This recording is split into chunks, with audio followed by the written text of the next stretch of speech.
श्री सच्चिदानंद सद्गुरु साईनाथ महाराज की जय। मेरे प्यारे शिरडी के साईं बाबा के सभी भक्तों को मेरा प्यार भरा नमस्कार। चलिए आज पढ़ेंगे हम साईं सच्चरित्र का अध्याय 2। ग्रंथ लेखन का ध्येय कार्यारंभ में असमर्थता और साहस, गर्मागर्म बहस, अर्थपूर्ण उपाधि हेमाडपंथ, गुरु की आवश्यकता। गत अध्याय में ग्रंथकार ने अपने मौलिक ग्रंथ श्री साईं सच्चरित्र में उन कारणों पर प्रकाश डाला था जिनके द्वारा उन्हें ग्रंथ रचना के कार्य को आरंभ करने की प्रेरणा मिली।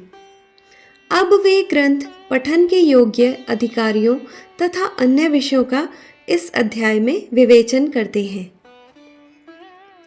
ग्रंथ लेखन का हेतु, किस प्रकार विषूचिका यानी हैजा के रोग के प्रकोप को आटा पिसवाकर तथा उसको ग्राम के बाहर फेंकवा कर रोका तथा उसका उन्मूलन किया। बाबा की इस लीला का प्रथम अध्याय में वर्णन किया जा चुका है। मैंने और भी लीलाएं सुनी जिससे मेरे हृदय को अति आनंद हुआ और यही आनंद का स्रोत काव्य रूप में प्रकट हुआ।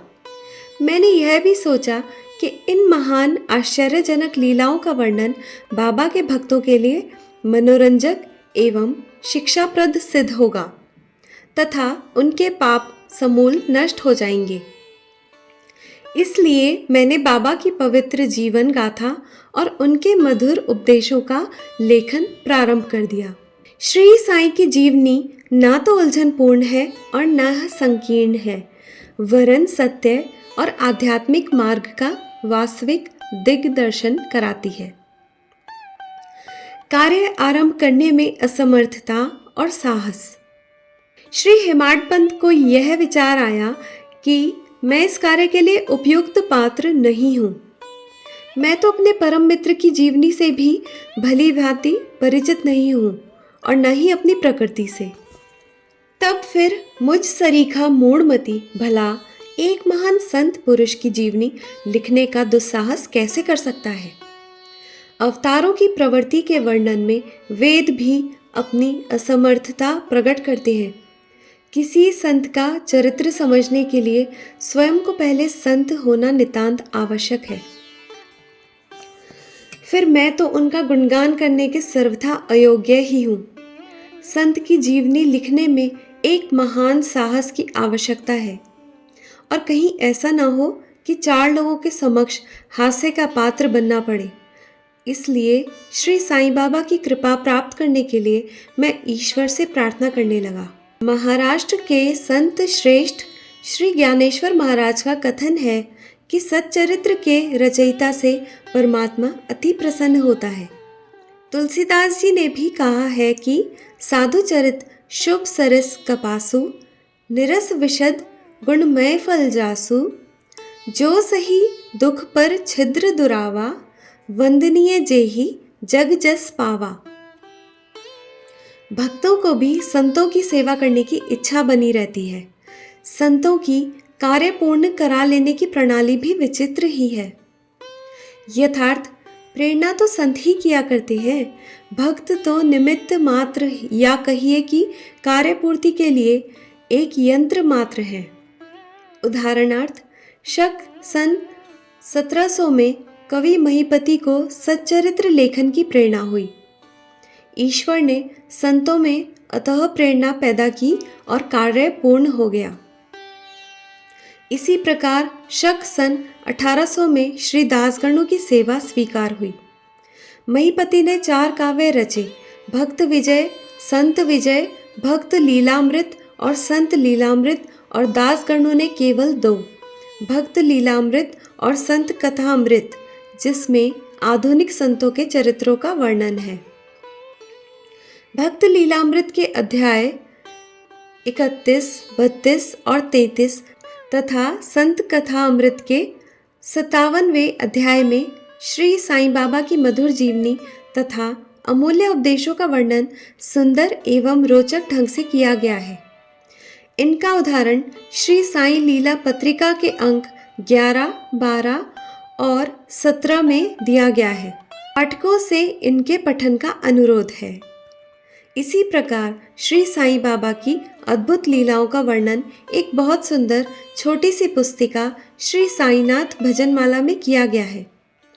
इसकी रचना बांद्रा की श्रीमती सावित्रीबाई रघुनाथ तेंदुलकर ने की है। श्री दासगणु महाराज ने भी श्री साईं बाबा पर कई मधुर कविताओं की रचना की है। एक और भक्त अमीर दास भवानी मेहता ने भी बाबा की कुछ कथाओं को गुजराती में प्रकाशित किया है। साईं प्रभा नामक पत्रिका में भी कुछ लीलाएं शिरडी के दक्षिणा भिक्षा संस्थान द्वारा प्रकाशित की गई है।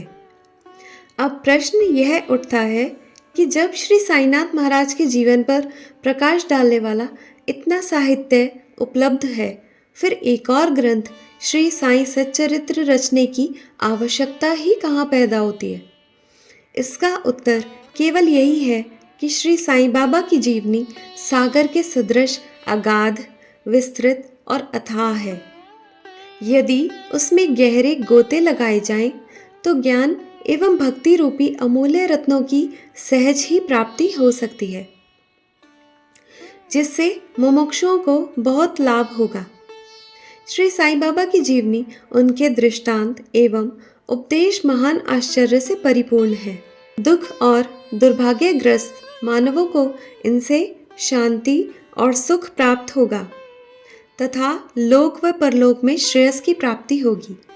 यदि श्री साईं बाबा के उपदेशों का, जो कि वैदिक शिक्षा के समान ही मनोरंजक और शिक्षाप्रद है, ध्यानपूर्वक श्रवण एवं मनन किया जाए, तो भक्तों को अपने मनवांछित फल की प्राप्ति हो जाएगी, अर्थात ब्रह्म से अभिन्नता, अष्टांग योग की सिद्धि और समाधि आनंद आदि की प्राप्ति सरलता से ही हो जाएगी। यह सोचकर ही मैंने चरित्र की कथाओं को संकलित करना प्रारंभ कर दिया। साथ ही यह विचार भी आया कि मेरे लिए सबसे उत्तम साधना भी केवल यही है। जो भोले भोले प्राणी श्री साईं बाबा के दर्शनों से अपने नेत्र सफल करने के सौभाग्य से वंचित रहे हैं, उन्हें यह चरित्र अति आनंददायक प्रतीत होगा। अतः मैंने भी अपना अहंकार उनके श्री चरणों पर न्योछावर कर दिया। मैंने सोचा कि अब मेरा पथ अति सुगम हो गया है और बाबा मुझे इहलोक और परलोक में सुखी बना देंगे। मैं स्वयं बाबा की आज्ञा प्राप्त करने का साहस नहीं कर सकता था। अतः मैंने श्री माधवराव उपनाम श्यामा से, जो कि बाबा के अंतरंग भक्तों में से थे, इस हेतु प्रार्थना की। उन्होंने इस कार्य के निमित्त श्री साईं बाबा से विनम्र शब्दों में इस प्रकार प्रार्थना की। ये अन्ना साहिब आपकी जीवनी लिखने के लिए अति उत्सुक हैं, परंतु आप कृपया ऐसा न कहना कि मैं तो एक फकीर हूँ तथा मेरी जीवनी लिखने की क्या आवश्यकता है। आपकी केवल कृपा और अनुमति से ही ये लिख सकेंगे, अथवा आपके श्री चरणों का पुण्य प्रताप ही इस कार्य को सफल बना देगा।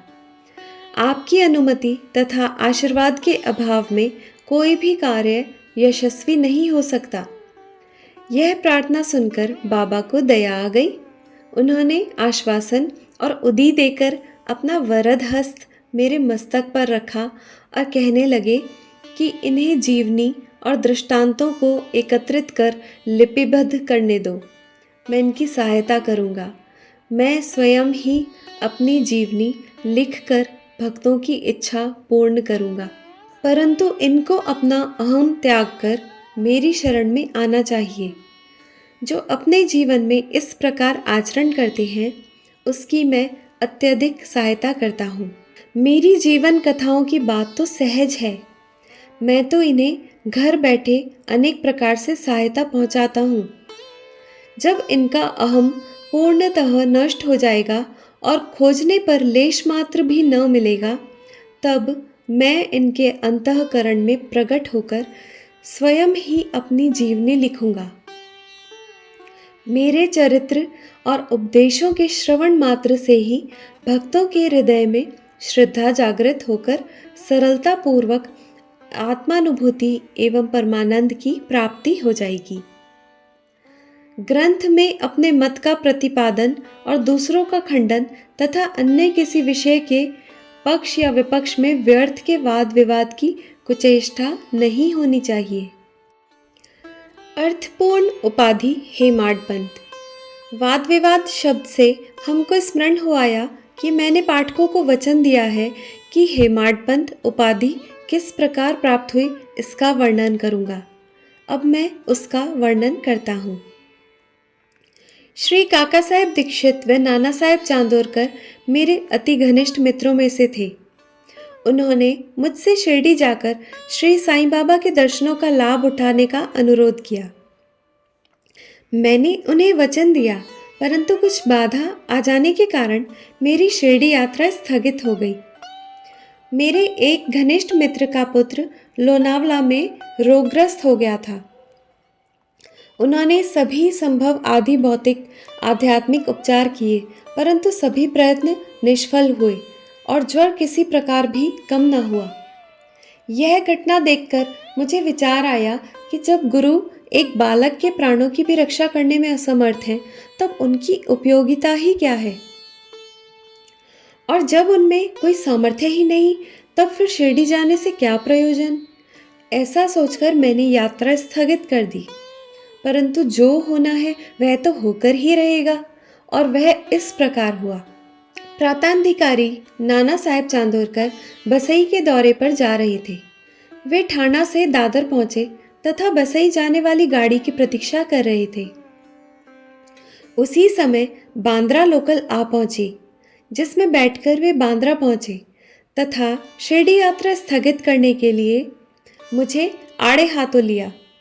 नाना साहेब का तर्क मुझे उचित और सुखदायी प्रतीत हुआ, और इसके फलस्वरूप मैंने उसी रात्रि शिरडी जाने का निश्चय किया और सामान बांधकर शिरडी का प्रस्थान कर दिया। मैंने सीधे दादर जाकर वहां से मनमाड की गाड़ी पकड़ने का कार्यक्रम बनाया। इस निश्चय के अनुसार मैंने दादर जाने वाली गाड़ी के डिब्बे में प्रवेश किया। गाड़ी छूटने ही वाली थी कि इतने में एक यवन मेरे डिब्बे में आया और मेरा सामान देखकर मुझसे मेरा गंतव्य स्थान पूछने लगा। मैंने अपना कार्यक्रम उसे बतला दिया। उसने मुझसे कहा कि मनमाड की गाड़ी दादर पर खड़ी नहीं होती, इसलिए सीधे बोरी बंदर से होकर जाओ।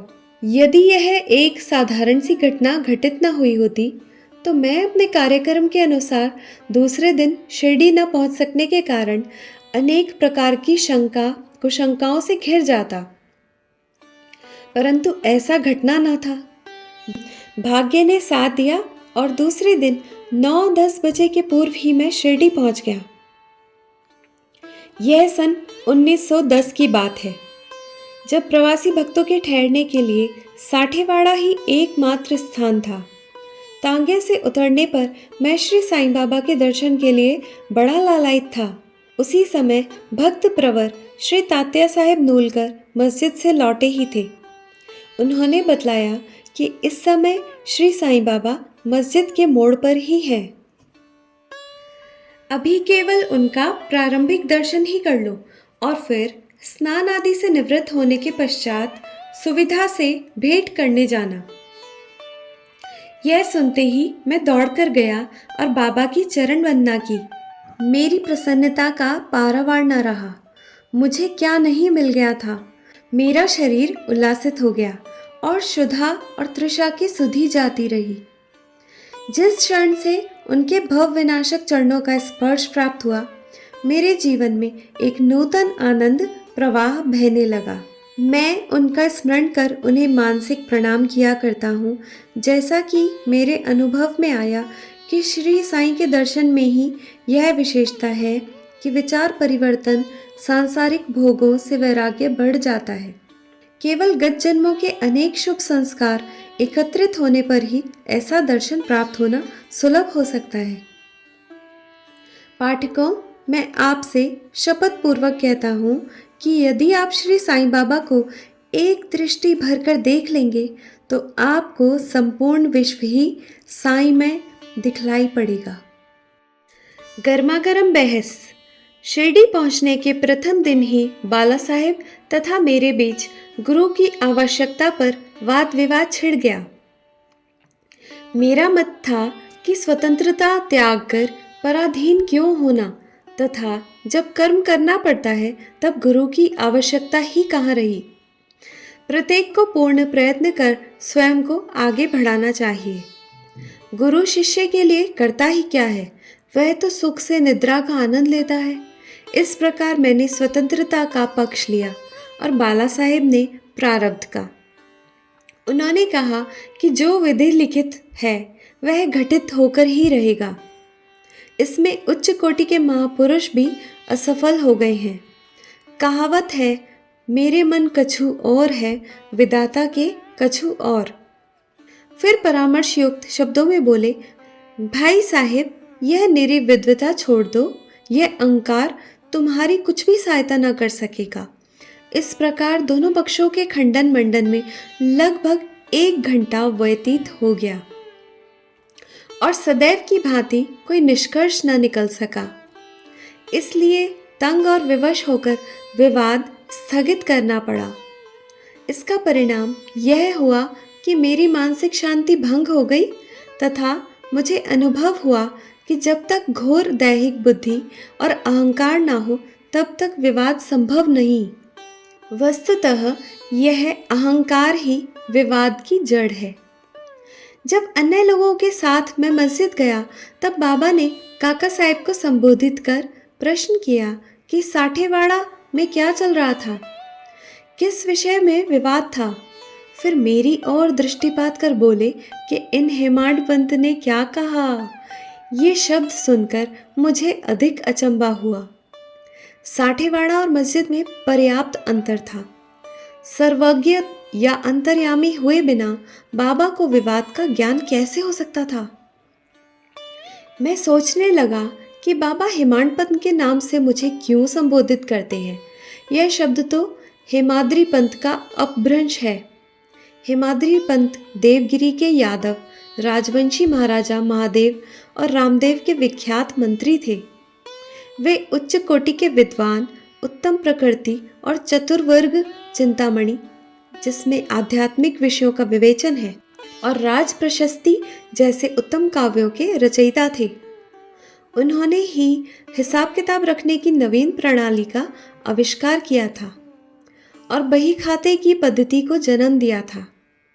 और कहाँ मैं इसके विपरीत एक अज्ञानी मूर्ख और मंदमती हूँ। अतः मेरी समझ में यह न आ सका कि मुझे इस विशेष उपाधि से विभूषित करने का क्या तात्पर्य है।